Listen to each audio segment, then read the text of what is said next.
Иду вдоль реки и наслаждаюсь картиной, пением птиц.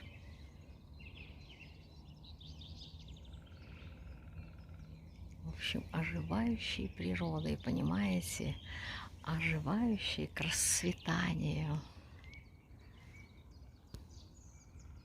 Вот очень красиво, мне нравится прям.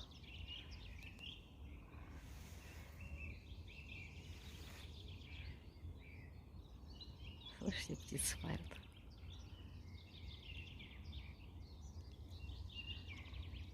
Вот что такое вода, это жизнь, это источник жизни самой.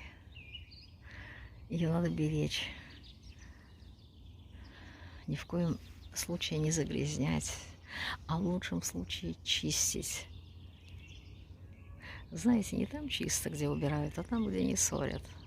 Также и здесь самоочищение природное очень сильное, там, где не загрязняют реку. Ну, вот сейчас пойдем посмотрим. Тут прям вот отходы. Раньше труба была, лились вот вдоль реки. Сейчас подойду.